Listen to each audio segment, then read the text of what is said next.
نحمده ونصلي ونسلم على سيدنا ومولانا محمد رسوله النبي الأمين المكين الحنين الكريم الرؤوف الرحيم. أما بعد، أعوذ بالله من الشيطان الرجيم. بسم الله الرحمن الرحيم. يا أيها الذين آمنوا اطیعوا اللہ ورسولہ ولا تولوا عنہ وانتم تسمعون ولا تکونوا کالذین قالوا سمعنا وهم لا يسمعون. صدق اللہ مولانا العظیم. معزز حاضرین اور سامعین و ناظرین، الحمدللہ تعالی ہم مقام رسالت اور حجیت حدیث و سنت کے سلسلہ وار موضوع پر گفتگو کرتے ہوئے قرآن مجید کی آیات کریمہ سے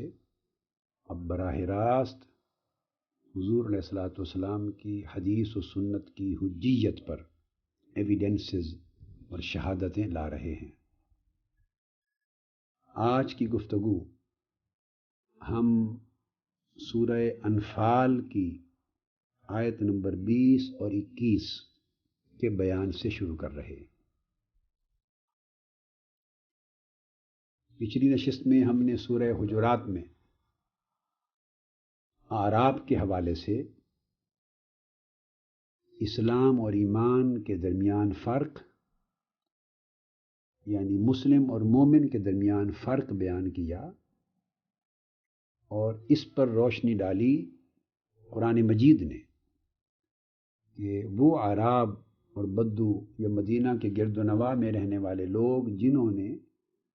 ابھی صرف اسلام قبول کیا ہی تھا اور دائرہ اسلام میں داخل ہوئے تھے، مگر ایمان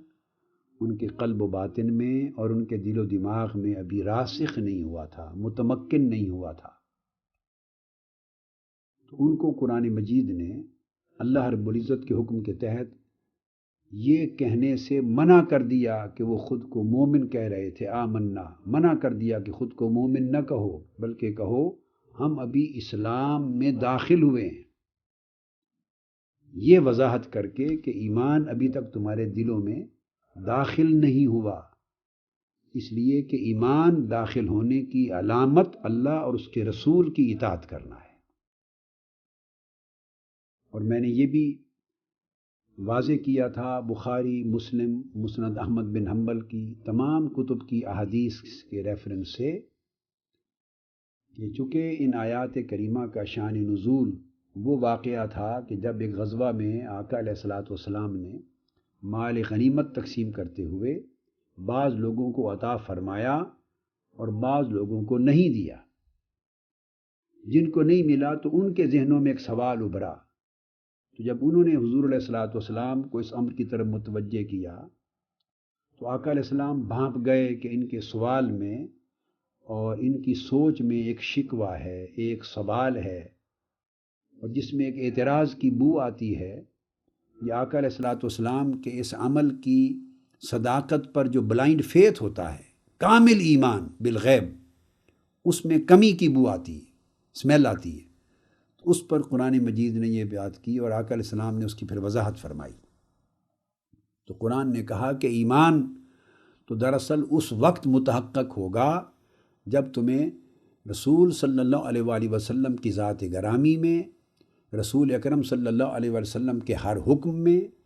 اور رسول اکرم صلی اللہ علیہ وسلم کے ہر فعل اور ہر منشا اور ہر ارشاد اور آپ کے ہر عمل اور ہر سنت میں جب تمہیں صرف صداقت ہی صداقت نظر آئے گی اور حجیت ہی حجیت نظر آئے گی اور خیر ہی خیر نظر آئے گی اور وجوب ہی وجوب نظر آئے گا اور انشراح صدر سے تم حضور علیہ السلام کے ہر امر اور ہر عمل کو قبول کر لو گے اور اس کی حجیت پر تمہارا قلب و باطن راضی ہو جائے گا اس کو قبول کرنے پر،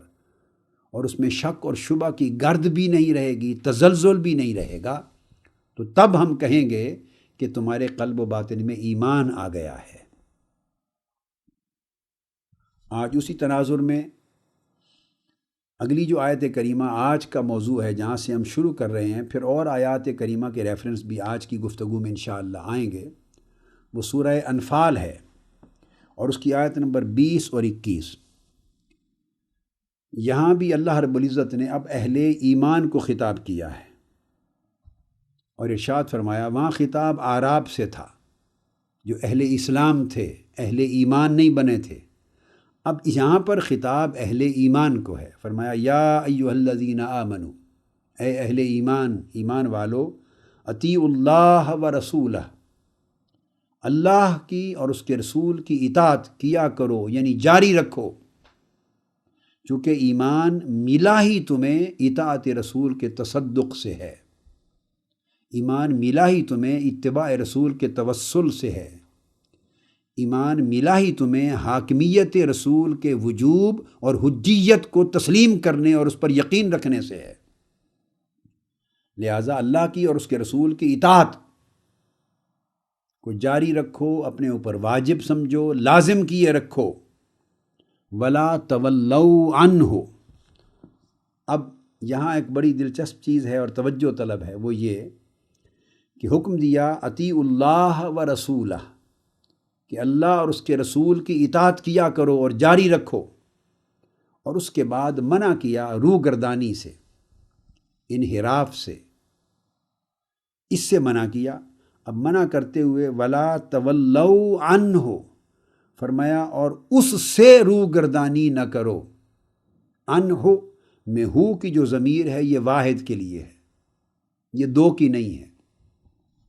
ذکر اس سے قبل دو کا ہے، اللہ کا اور اللہ کے رسول کا، اور جو ولا تولوا عنہ میں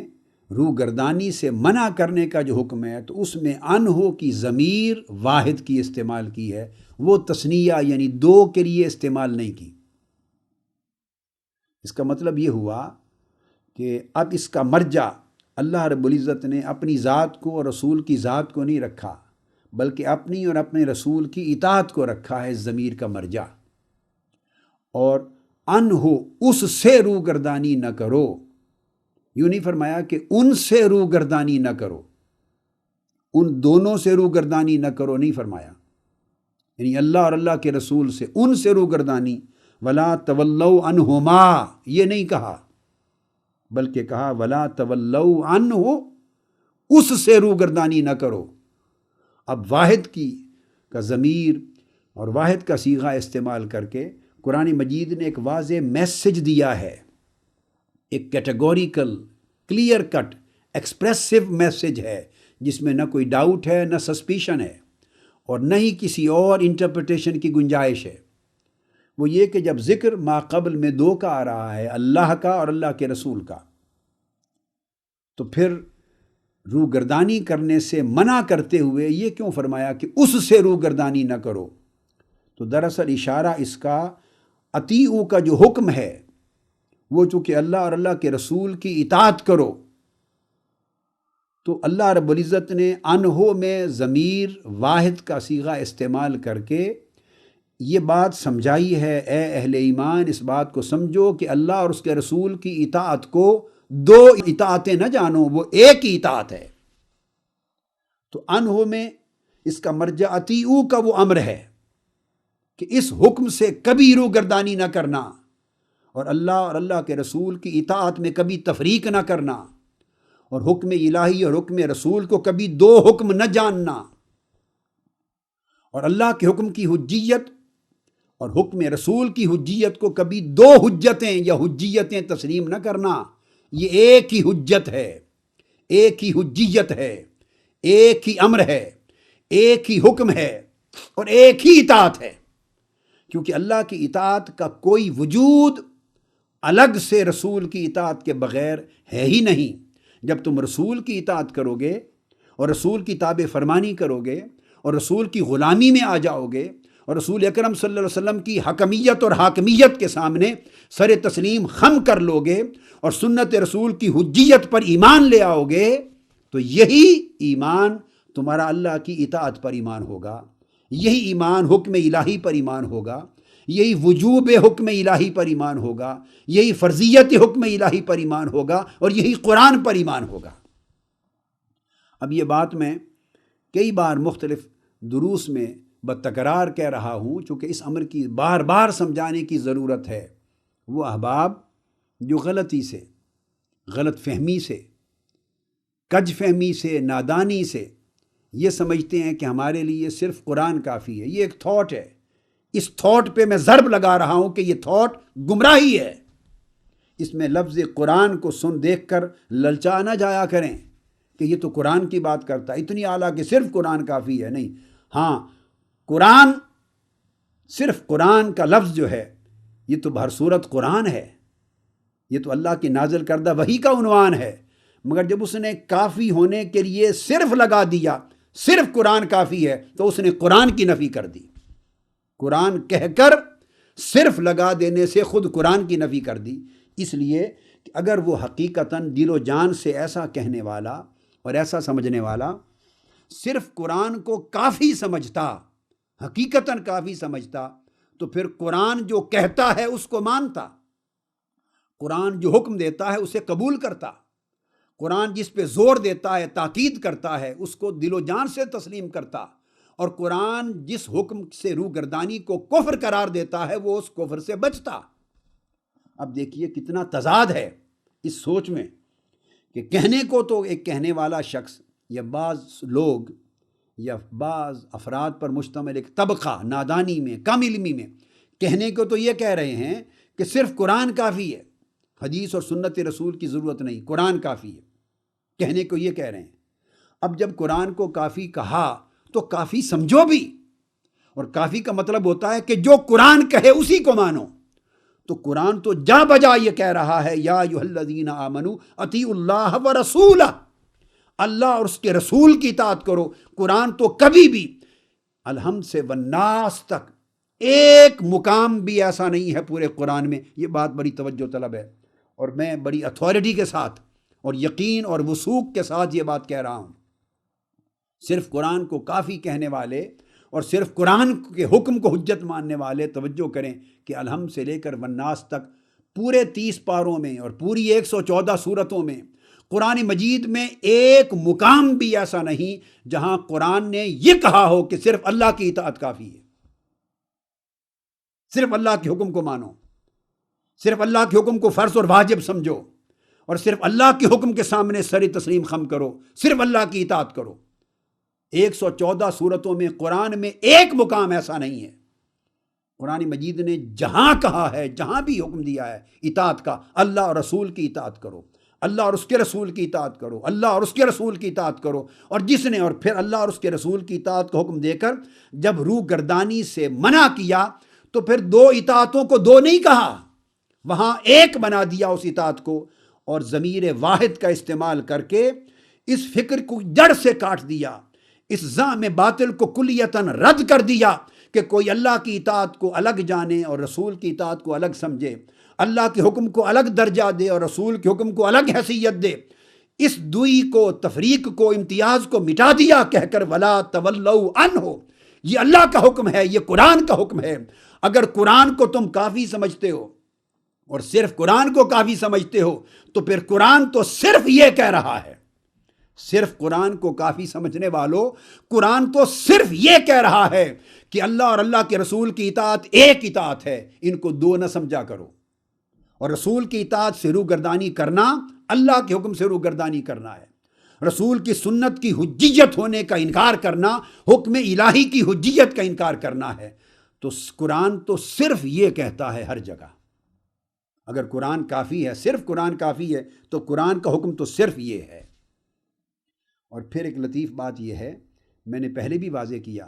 کہ الحمد سے والناس تک قرآن نے کہیں بھی صرف اللہ کی اطاعت کا حکم کسی ایک جگہ بھی نہیں دیا۔ 20 مقامات پر لفظ اطاعت جہاں آیا ہے، لفظ اطاعت اطیعوا، یا اسی مادہ سے جو بھی صیغہ آیا ہے لفظ اطاعت، جہاں بھی 20 مقامات ایسے ہیں جہاں اللہ اور اللہ کے رسول کی اطاعت کا حکم آیا ہے، دونوں کا اکٹھا، اور 22 مقامات ایسے ہیں جہاں اللہ رب العزت نے اپنی اطاعت کے لفظ کو حذف کر لیا ہے ڈیلیٹ کر دیا ہے، لٹرلی ڈیلیٹ کر دیا ہے ورڈز کو، اور صرف رسول کی اطاعت کا حکم دیا ہے 22 مقامات پر۔ یہ 42 مقام بنتے ہیں۔ 22 مقامات پر اللہ رب العزت نے اپنی اطاعت کے حکم کو کے الفاظ کو ڈیلیٹ کر دیا اور فرمایا رسول کی اطاعت کرو، ساتھ اپنا ذکر نہیں کیا۔ جب 22 مقامات پر صرف رسول کی اطاعت کا حکم آیا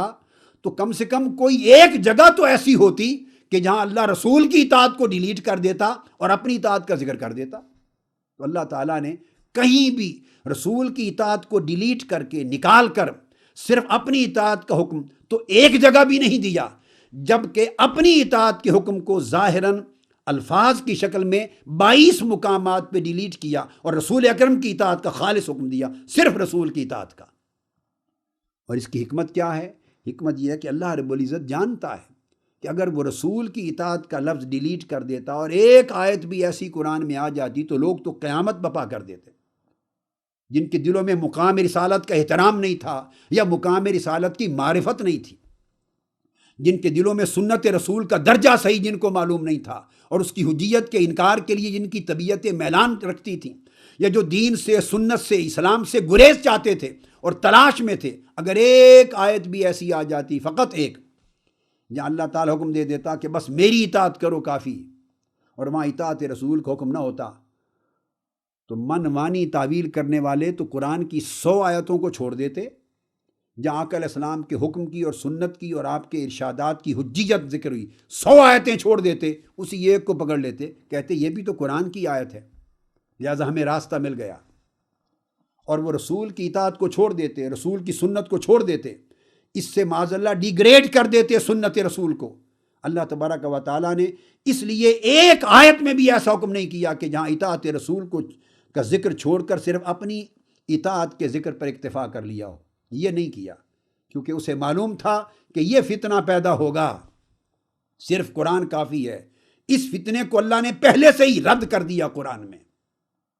تاکہ قرآن کو کافی سمجھنے والے پھر قرآن کے حکم کو سمجھے کہ قرآن صرف رسول کی اطاعت کو کافی سمجھتا ہے۔ 22 مقامات پر جہاں اللہ کی اطاعت کا ذکر بھی نہیں آیا۔ ایسا کیوں؟ اس لیے کہ اگر اللہ کی اطاعت کا حکم ہو اور رسول کی اطاعت کا حکم ساتھ نہ ہو تو یہ بات تو ایک معنی رکھتی ہے کہ اللہ کی اطاعت، اللہ کے حکم کی، قرآن کی بات کو مانو۔ جب قرآن کا حکم مانا تو اللہ کی اطاعت ہو گئی، اس سے سنت نظر انداز ہو سکتی ہے معاذ اللہ۔ اس لیے اللہ رب العزت نے یہ پیرایا، یہ طریق کہیں اڈاپٹ نہیں کیا، اس کے برعکس طریقہ اڈاپٹ کیا کہ رسول کی اطاعت کرو، اس میں اپنا ذکر نہیں کیا، اس لیے کہ جب رسول کی اطاعت کا مفردن واحد رسول کی اطاعت کا ذکر آئے گا تو اس میں اللہ کی اطاعت از خود اس کا حصہ ہوگی، اللہ کی اطاعت از خود اطاعت رسول کا مضمون ہوگی۔ اللہ کی اطاعت رسول کی اطاعت سے جدا نہیں ہو سکتی، کیونکہ رسول کی اطاعت از خود کبھی واجب نہیں ہوئی۔ رسول از خود تو رسول نہیں بنا، رسول کو رسول بنایا کس نے؟ یہ کوئی ایکوائرڈ کوالٹی تو ہے نہیں رسالت و نبوت کے کوئی شخص اپنی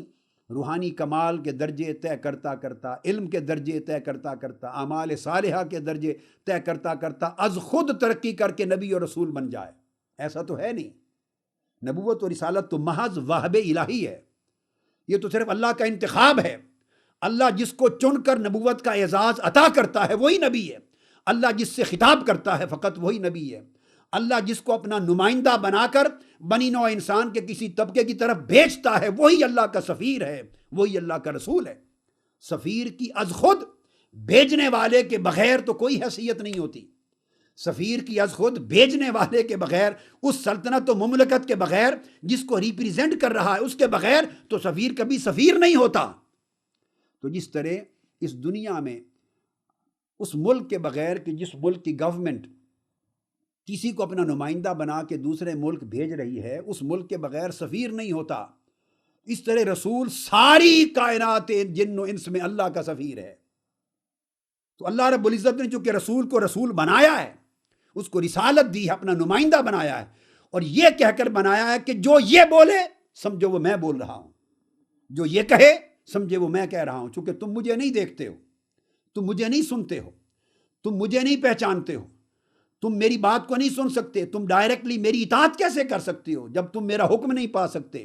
میں تم سے خطاب نہیں کرتا، تم سے متکلم، تم سے کلام نہیں کرتا، تمہیں اپنا حکم ڈائریکٹلی پہنچاتا ہی نہیں۔ یہ میری عادت نہیں ہے، یہ میری سنت نہیں ہے، یہ میرا طریقہ نہیں ہے کہ میں ہر ایک سے خطاب کرتا پھروں۔ تم میں یہ طاقت نہیں کہ میرے خطاب کا تحمل کر سکو، تم میں یہ صلاحیت نہیں کہ میرے کلام کو برداشت کر سکو، تم میں یہ استعداد نہیں کہ تم سے میرا کلام ہو اور تم میرا کلام اٹھا سکو، اس کا بوجھ جذب کر سکو۔ اس لیے میں کسی فرد بشر سے اور عام انسان سے کلام نہیں کرتا۔ جس سے کلام کرنے کا ارادہ ہو اسے عالم بشریت میں سے منتخب کر لیتا ہوں، چن لیتا ہوں، اٹھا لیتا ہوں، چن کر منتخب کر کے اس کے اندر وہ اپنا نور ربانی رکھتا ہوں اور اسے وہ مقام، وہ درجہ، وہ صلاحیت، وہ استعداد، وہ قوت، وہ طاقت عطا کرتا ہوں کہ وہ میرا کلام سنے، سمجھے اور اپنے قلب میں جذب کرے۔ تو جس سے پھر میں کلام کرتا ہوں، اپنا خطاب کرتا ہوں، جس پر اپنی وحی بھیجتا ہوں، خواہ ڈائریکٹ کروں، خواہ حجاب کے پیچھے سے کروں، خواہ بلا حجاب کروں، خواہ فرشتہ جبرائیل امین بھیج کے کروں، جس سے خطاب کرتا ہوں وہ میرا نبی ہوتا ہے، اور میرا خطاب لے کر جس کو کسی طبقے کی طرف متعین کرتا ہوں وہ میرا سفیر اور میرا رسول ہوتا ہے۔ لہٰذا اللہ رب العزت نے صرف حضور کی اطاعت کا، رسول کی اطاعت کا ذکر اس لیے کیا کہ سفیر کی اطاعت از خود مملکت کی، اس ملک کی اطاعت سمجھی جاتی ہے۔ سفیر کا میسج از خود اس ملک کا میسج، گورنمنٹ کا میسج سمجھا جاتا ہے، وہ سپوکس پرسن ہوتا ہے۔ رسول اللہ کا سپوکس پرسن ہے، اللہ کا سپوکس مین ہوتا ہے، وہ اللہ کے بہاف پہ بات کرتا ہے، وہ اللہ تعالیٰ کے بہاف پہ کلام کرتا ہے۔ رسول اللہ تعالیٰ کے بہاف پہ آرڈر دیتا ہے، اللہ تعالیٰ کے بہاف پہ کمانڈ کرتا ہے، اللہ تعالیٰ کے بہاف پہ امر و نہیں دیتا ہے، اللہ تعالیٰ کے بہاف پہ خبر دیتا ہے، بیان کرتا ہے، اللہ تعالیٰ کے بہاف پہ عمل کرتا ہے، فعل کرتا ہے۔ تو رسول کا ہر ایکٹ، رسول کا ہر کمانڈمنٹ، رسول کا ہر سپیچ، رسول کی ہر اٹرنس، رسول کی ہر اپروول، وہ ساری کی ساری ڈائریکٹ ریپریزنٹیشن ہوتی ہے اللہ تعالیٰ کی الوہیت کی۔ اس لیے جب یہ کہہ دیا کہ رسول کی اطاعت کرو تو اس میں رسول کی اطاعت تو ہو ہی گئی، مگر اسی کے اندر اللہ کی اطاعت بھی شامل ہوتی ہے، چونکہ وہ اللہ کی اطاعت کے اللہ کے بغیر تو رسول ہی نہیں تھا، نہ ہو سکتا ہے۔ لہذا رسول کی اطاعت میں اللہ کی اطاعت تو شامل ہے، لیکن اللہ تعالیٰ اگر یہ فرما دیتا کہ میری اطاعت کرو تو صرف اللہ کی اطاعت میں رسول کی اطاعت شامل نہ ہوتی، تو اللہ رب العزت نے اس فتنے کی جڑ کاٹ دی۔ اگر رسول کی اطاعت ڈیلیٹ ہو جاتی تو رسول کا درجہ اور رسول کی اطاعت کا درجہ ڈیگریڈ ہو جاتا، مگر اللہ تعالیٰ نے جہاں اپنی اطاعت کا ذکر نہیں کیا، یا حضور کی اطاعت کے ساتھ کیا یا ڈیلیٹ کر دیا، دونوں صورتوں میں جب حضور کی اطاعت پہ ایمفسائز کیا تو حضور کی اطاعت کا درجہ اللہ نے اپ گریڈ کر دیا، ایلیویٹ کر دیا، درجہ رسالت، درجہ نبوت، اور حضور کی اطاعت کو ایلیویٹ کر دیا، اس کے سگنیفیکنس کو، اس کے مقام کو، اس کے درجے کو، اس کے رینک کو، اس کے سٹیشن کو، پوزیشن کو اور بلند کر دیا۔ اور ایک طریقہ قرآن نے یہ بھی یوز کیا ہے کہ دونوں اطاعتوں کا ذکر کر کے بعد میں جب ضمیر استعمال ہوئی ہے کسی طور پر تو ضمیر واحد کی یوز کر لی، تاکہ لوگ سمجھیں کہ دونوں اطاعتیں حقیقت میں ایک ہیں۔ تو فرمایا ایمان والو اللہ اور اس کے رسول کی اطاعت کرو، ولا تولوا عنہ، اور اس حکم اطاعت الہی و اطاعت رسول کا یہ جو حکم ہے اللہ کا، اس سے روگردانی نہ کرنا، کیونکہ یہ ایک ہی اطاعت ہے۔ وانتم تسمعون، حالانکہ تم سن رہے ہو، سمجھ رہے ہو، یہ فرمایا۔ اور اس کے بعد تو اللہ تبارک و تعالیٰ نے بڑی ایک لطیف مثال دی ان لوگوں کے لیے کہ اگر تم نے اللہ کے رسول کی اطاعت نہ کی اور اللہ کے رسول کی اطاعت اور اس کی سنت کی حجیت سے منہ پھیرا اور رسول کی غلامی سے سرگرداں ہوئے تو تمہاری حیثیت کیسی ہوگی؟ ولا تکونوا کالذین قالوا سمعنا وہم لا یسمعون، تو پھر تم ان لوگوں جیسے ہو جاؤ گے جنہوں نے قرآنی آیات کو اور اللہ کے احکام کو سنا اور کہا قالوا ہم نے سن لیا ہے، وہم لا یسمعون، لیکن حقیقت میں سنا نہیں ہے، جھوٹ بولتے تھے۔ کہا ہم نے سن لیا مگر سنا نہیں، یعنی وہ خالی سننے کا لفظ بولے مگر حقیقت میں سنا نہیں، یعنی قبول نہیں کیا۔ تو فرمایا کہ اللہ اور اللہ کے رسول کی اطاعت کرو اور اس اطاعت سے روگردانی نہ کرو، اور ان لوگوں جیسے نہ بنو جنہوں نے یہ زبان سے کہا تھا ہاں ہم نے سن لیا، مگر انہوں نے سنا نہیں، یعنی قبول نہیں کیا۔ اب یہ جو مثال دی، گویا جو اللہ کے رسول کی اطاعت نہیں کرتا اور رسول کی سنت کو حجت نہیں مانتا، اس کی مثال ان لوگوں کی سی ہے جنہوں نے قالوا سمعنا وہم لا یسمعون، فقط کہا ہم نے سنا مگر قبول نہیں کیا۔ تو اس کی مثال دی کہ حضور کی اطاعت سے اور حکم رسول کی حجیت سے اور حدیث و سنت رسول کی حجیت سے منہ پھیرنے والوں کی مثال ان لوگوں کی سی ہے۔ تو یہ لوگ ہیں کون؟ جن کا قرآن میں ذکر آیا قالوا سمعنا وہم لا یسمعون، کہ ان لوگوں جیسے نہ بن جانا روگردانی کر کے حضور علیہ السلام کی اطاعت سے۔ تو اس پر امام ابن جریر نے جو معنی اختیار کیا وہ فرماتے ہیں کہ اس سے مراد مشرکون ہیں، مشرکین مکہ ہیں۔ اب کہ گویا قرآن یہ کہہ رہا ہے مشرکین سے مراد سیدھے کفار ہیں، کفار و مشرکین مکہ ہیں۔ تو گویا اب دونوں آیتوں کو جب جوڑا، اور آگے بھی اس کی تائید ہو رہی ہے، تیسری آیت متصل ہے، ان شر الدواب عند اللہ الصم البکم الذین لا یعقلون، کہ اللہ کی مخلوق اور بنی آدم میں، ساری مخلوق میں بدترین، بنی آدم اور ساری مخلوق میں بدترین لوگ وہ ہیں جو سنتے نہیں ہیں حق کی آواز کو، اور البکم، اور سنتے ہیں تو فہم نہیں ہے، وہ سمجھتے نہیں ہیں، الذین لا یعقلون، اور وہ اس کو فہم نہیں کرتے، اس کی انہیں معرفت نہیں ہے۔ تو یہ اللہ کی ساری مخلوق میں بدترین لوگ ہیں۔ تو یہ بدترین لوگ پھر صاف ظاہر ہے کفار و مشرکین کو ہی کہا گیا۔ یہی امام ابن جریر نے اس معنی کو اختیار کیا، اور اس کی وجہ، اس کا پس منظر ہے کہ اس سے پچھلی جو آیت ہے، یہ آیت نمبر 20 ہے جو ہم نے پڑھی، جس پر گفتگو ہو رہی ہے، 20 اور 21، اس سے پچھلی آیت نمبر 19، اس میں ایک واقعہ پیش آیا، اور وہ واقعہ غالباً سبب بنا ہے اس کی تعبیر کا کہ اس سے مراد کفار و مشرکین ہیں۔ اور اس واقعہ میں ایک دلچسپ ایونٹ ہے۔ پچھلی آیت نمبر 19 میں یہ سورہ انفال کی،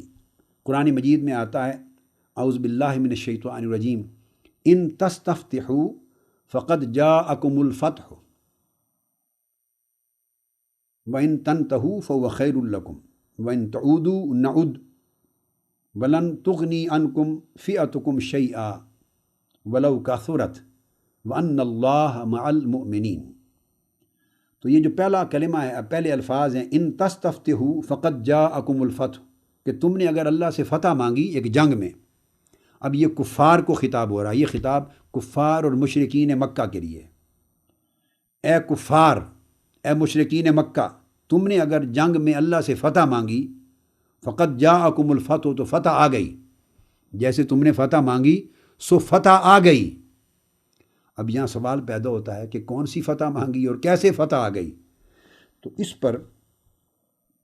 گفتگو کی ہے امام نسائی نے بھی، امام حاکم نے مستدرک میں اس کو روایت کیا ہے، امام احمد بن حنبل نے روایت کیا ہے، ائمہ حدیث نے اور ائمہ تفسیر نے اپنے اپنے طریق سے حضرت عبداللہ ابن عباس سے روایت کیا ہے، حضرت مجاہد سے، حضرت ضحاک سے، حضرت قتادہ سے، حضرت یزید بن رومان سے، اسی طرح حضرت صالح بن کیسان سے، زہری کے طریق پر، اور اعلیٰ حضرت قیاس ابن ہارون سے، اور محمد بن اسحاق نے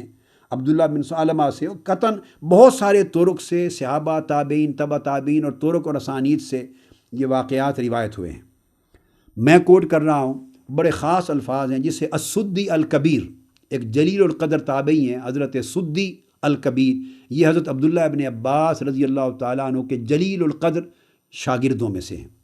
اور وہ روایت عبداللہ ابن عباس رضی اللہ تعالیٰ عنہ سے کرتے ہیں۔ حضرت سدی روایت کرتے ہیں اس آیت کی تفسیر میں، ان تستفتحوا فقد جاءکم الفتح،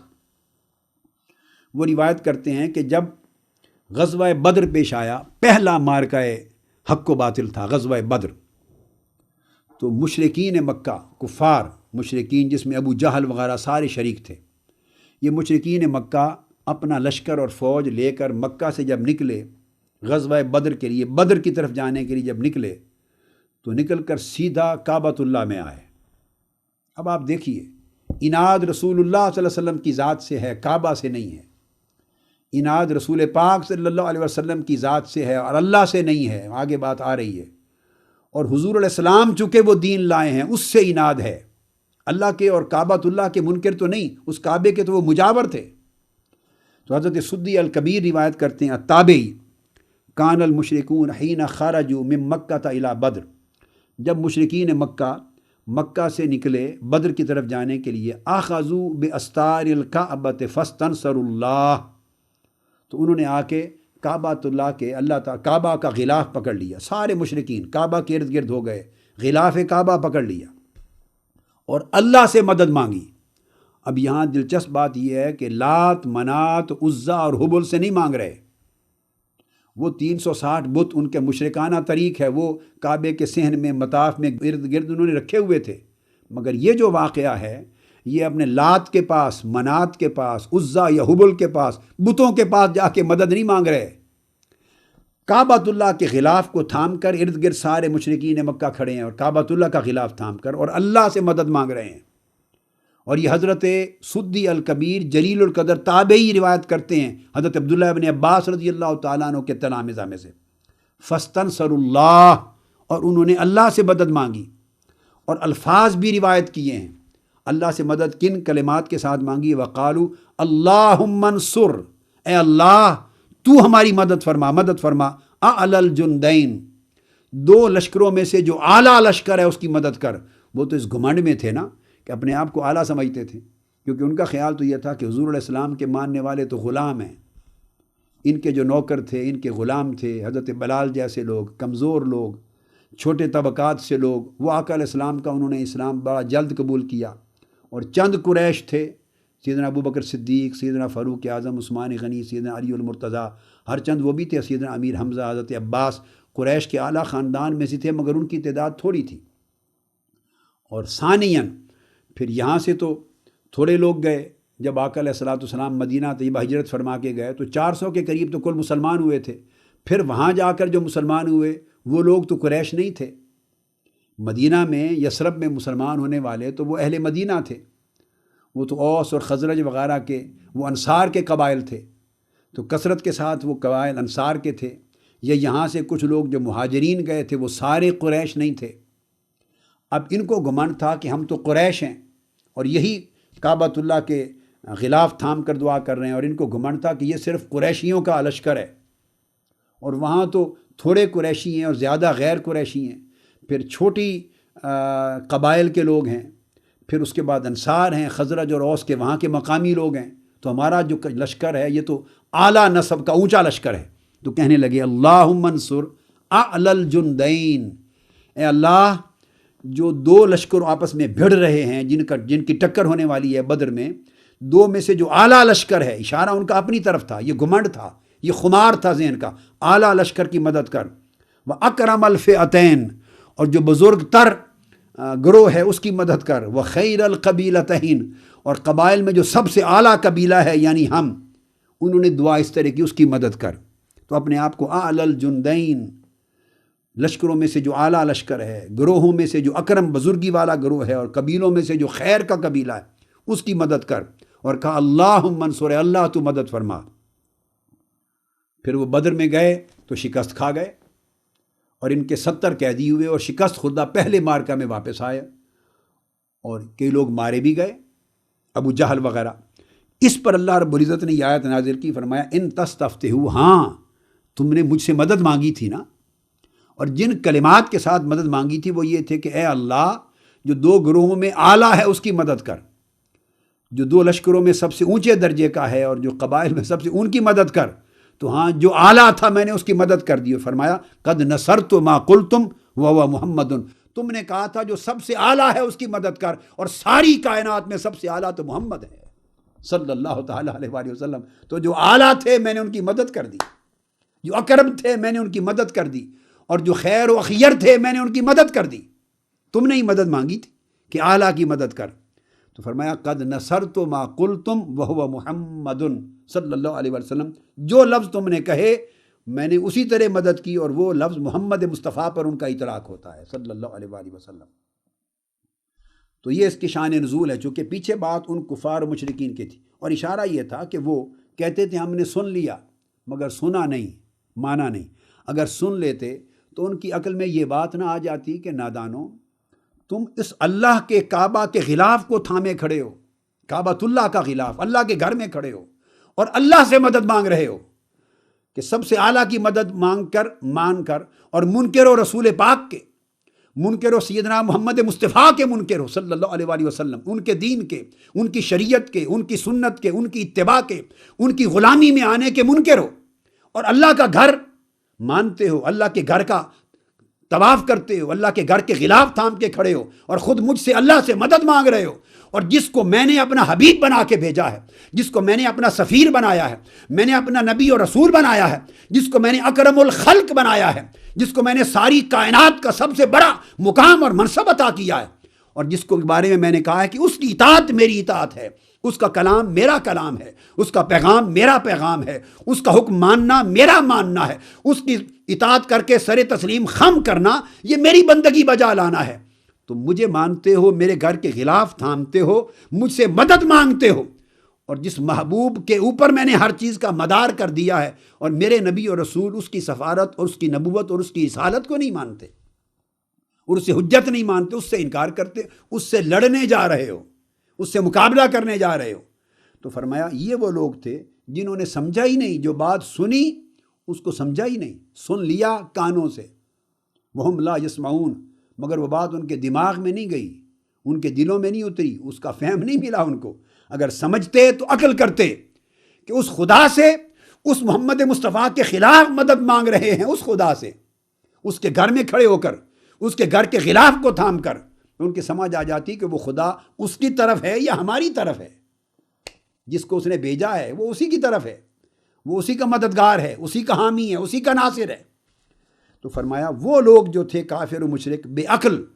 جن کو الذین لا یعقلون، جن کو عقل نہ تھی کہ ہم کیا دعا کر رہے ہیں،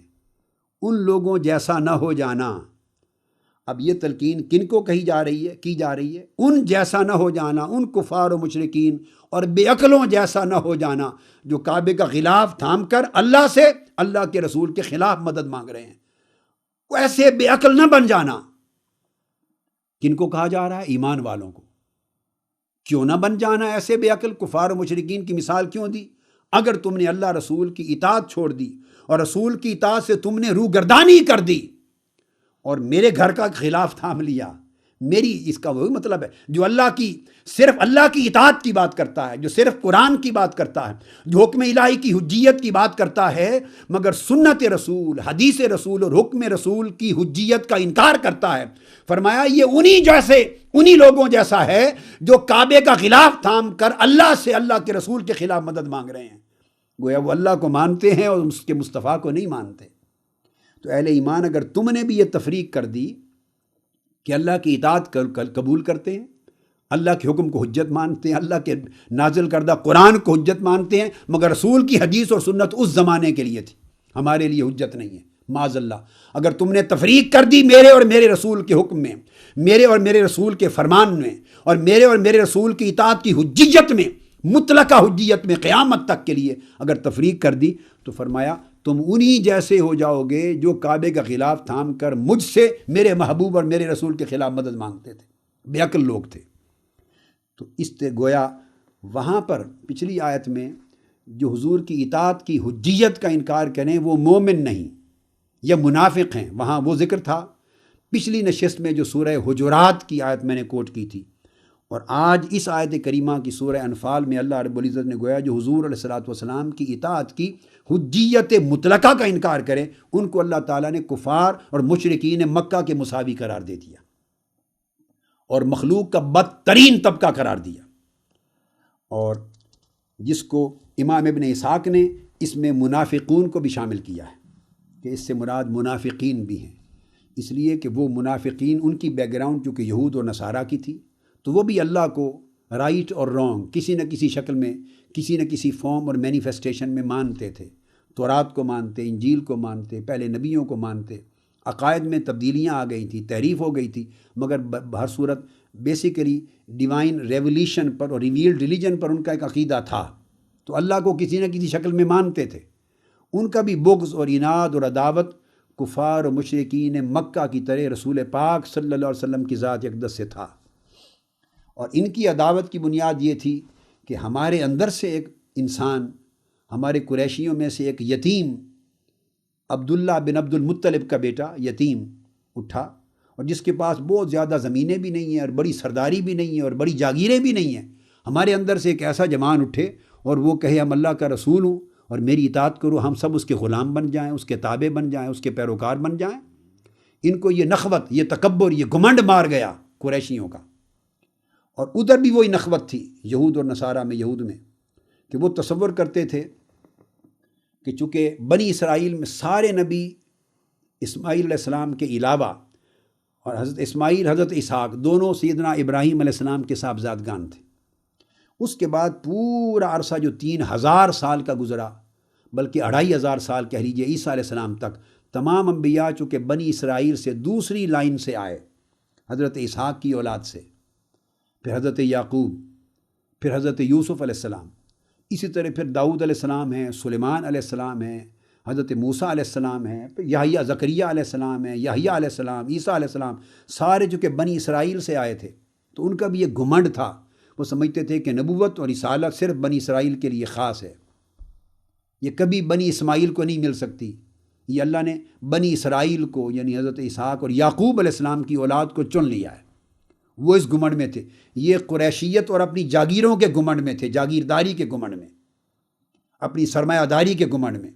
اپنی مالداری کے گھمنڈ میں، بڑے پن میں، بڑی پگڑیاں اور بڑی ٹربنز کے گھمنڈ میں تھے، اور وہ اپنی نسل کے، یہ بھی نسل کا ادھر رعونت تھی اور ادھر بھی نسل کی رعونت تھی کہ بنی اسرائیل کے ساتھ نبوت و رسالت خاص ہے۔ جب آقا علیہ السلام کی بعثت بنی اسماعیل سے ہوئی تو اسی گھمنڈ نے ان کو بھی مار دیا۔ تاہم تو ان میں سے جو آئے وہ منافق ہوئے، دھوکہ دہی کے لیے جو آئے، کچھ لوگ منافق جو صدق کے دل سے قبول کر گئے اسلام، وہ تو مسلمان صحابی ہو گئے، اور کچھ دھوکہ دہی کے لیے آئے تو وہ منافقین تھے، مگر منافقین کفار و مشرکین سے نہیں آئے، منافقین یہود سے، اہل کتاب سے آئے، تو ان کا پرابلم بھی آقا علیہ السلام کی ذات کی عظمت کو تسلیم نہ کرنا تھا، اور کفار و مشرکین مکہ میں جو قریشی سردار تھے ان کا پرابلم بھی حضور علیہ السلام کی عظمت کو تسلیم نہ کرنا تھا۔ یہ منافقین بھی شامل ہو گئے اور کفار و مشرکین۔ تو آیت کا معنی یہ ہوا کہ اللہ اور رسول کی اطاعت کرو، اور اگر تم نے رسول کی اطاعت نہ کی اور رسول کے حکم سے اور رسول کے حکم کی حجیت سے روگردانی کی تو تم کفار و مشرکین مکہ کی طرح یا منافقین کی طرح ہو جاؤ گے جنہوں نے حضور علیہ السلام کے حکم اور آپ کی حاکمیت و حکمیت سے روگردانی کی تھی۔ قرآن مجید کی اس آیت کریمہ کے بعد جو سورہ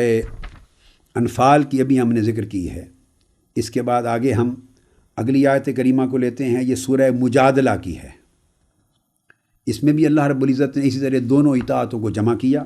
اور فرمایا وَاطِیعُوا اللَّهَ وَرَسُولَهُ وَاللَّهُ خَبِیرٌ بِمَا تَعْمَلُونَ، اے لوگو اللہ اور اس کے رسول کی اطاعت کرتے رہو، اور اللہ تمہارے سب کاموں سے اچھی طرح خبردار ہے۔ یہاں اشارہ اس امر کی طرف ہے کہ اگر تم نے پھر اللہ اور اس کے رسول کی اطاعت میں تفریق کی اور انکار کیا اللہ اور اللہ کے رسول کی اطاعت میں سے کسی ایک کا، تو اللہ تبارک و تعالیٰ تمہاری نیتوں سے واقف ہے، تمہارے اعمال سے واقف ہے، تمہارے کرتوتوں اور تمہاری سوچوں سے واقف ہے۔ تو فرمایا خبردار، اللہ تمہاری اندر کی چھپی ہوئی باتوں سے بھی آگاہ ہے، اللہ کی اطاعت کرو اور اس کے رسول کی اطاعت کرتے رہو۔ تو دونوں اطاعتوں کی حجیت کو یکجا کیا۔ اس کے بعد سورہ انفال میں آیت نمبر 46 آتی ہے پھر، اور پہلی آیت یہ سورہ مجادلہ کی آیت نمبر 13 تھی۔ اب سورہ انفال کی آیت نمبر 46 میں ارشاد فرمایا وَاطِیعُوا اللَّهَ وَرَسُولَهُ وَلَا تَنَازَعُوا فَتَفْشَلُوا وَتَذْهَبَ رِيحُكُمْ وَاصْبِرُوا إِنَّ اللَّهَ مَعَ الصَّابِرِينَ، اور اللہ کی اور اس کے رسول کی اطاعت کرو۔ یہاں بھی اللہ کی اطاعت اور رسول کی اطاعت کو یکجا کیا، اور دونوں اطاعتوں کی حجیت کو اللہ رب العزت نے ایک حکم کے طور پہ بیان کیا۔ اور پھر اس کے بعد فرمایا آپس میں جھگڑا مت کرو، ورنہ متفرق اور کمزور ہو کر ٹکڑے ٹکڑے جب ہو جاؤ گے تو اس سے بزدل ہو جاؤ گے، اور دشمنوں کے سامنے تمہاری ہوا یعنی تمہاری قوت کا جو تاثر ہے وہ اکھڑ جائے گا۔ اور صبر کیا کرو، بے شک اللہ تعالی صبر کرنے والوں کے ساتھ ہے۔ اس کے بعد پھر آگے پھر آیت آتی ہے وہ سورہ الفتح کی آیت نمبر 17 ہے. اس میں ارشاد فرمایا وَمَن يُطِعِ اللَّهَ وَرَسُولَهُ يُدْخِلْهُ جَنَّاتٍ تَجْرِي مِن تَحْتِهَا الْأَنْهَارُ وَمَن يَتَوَلَّ يُعَذِّبْهُ عَذَابًا عَلِيمًا. اب آپ دیکھیے یہاں دو باتیں جمع کی گئی کہ جو شخص اللہ اور اس کے رسول کی اطاعت کرے، جو شخص اللہ اور اس کے رسول کی اطاعت کرے، یدخلہ جنات تجری من تحتها الانہار، تو اللہ تعالیٰ اسے یدخلہ جنات تجری، اس کو جنتوں میں داخل کر دے گا اللہ اور اللہ کے رسول کی اطاعت کے ثمر اور نتیجے کے طور پر. من تحتها الانہار، جن کے نیچے نہریں جب رواں ہیں. اب جس طرح ادھر فرمایا یدخلہ جنات تجری، تو اللہ اور اس کے رسول کی اطاعت کے صلے میں اللہ اس کو جنتیں عطا کرے گا. ادھر اس کے برعکس فرمایا وَمَن يَتَوَلَّ يُعَذِّبْهُ عَذَابًا عَلِيمًا، اور جو اللہ کے رسول کی اطاعت سے روگردانی کرے اور اللہ کے رسول کی اطاعت کی حجیت کا انکار کرے اور اسے لازم نہ جانے، منہ پھیر لے، تو اسی طرح اللہ اس کو دردناک عذاب میں مبتلا کر دے گا. تو گویا رسول کی اطاعت کو اللہ کی اطاعت کے ساتھ حجت ماننے سے جنت ملی، گویا وہ مومن ہوا اور مستحق کے جنت ہوا اور مستحق کے بخشش و مغفرت ہوا. اور اللہ کی اطاعت کے ساتھ رسول اکرم صلی اللہ علیہ وسلم کی اطاعت کی حجیت کا جس نے انکار کیا، روگردانی کی، وہ مستحق کے عذاب ہوا. اور عذاباً علیماً، یہ جو الفاظ آتے ہیں دردناک عذاب دینا، یہ کفار کے لیے آتے ہیں، مشرکین کے لیے آتے ہیں یہ کلمات. تو فرمایا کہ اگر اللہ کے رسول کی اطاعت سے روگردانی کرو گے، یعنی اس کے منکر ہوگے اور اس کی مخالفت کرو گے اور اس کو حجت نہیں مانو گے اور اس کی حجیت پر ایمان نہیں رکھو گے، تو اللہ تعالیٰ تمہارا شمار کافروں میں کرے گا اور دوزخ میں دردناک عذاب کا تمہیں مستحق ٹھہرائے گا. آج کی گفتگو انہی آیات پہ ختم کرتے ہیں. اگلی نشست میں انشاءاللہ بقیہ آیات قرآنی سے اپنی گفتگو کا آغاز کریں گے. وما علینا الا البلاغ.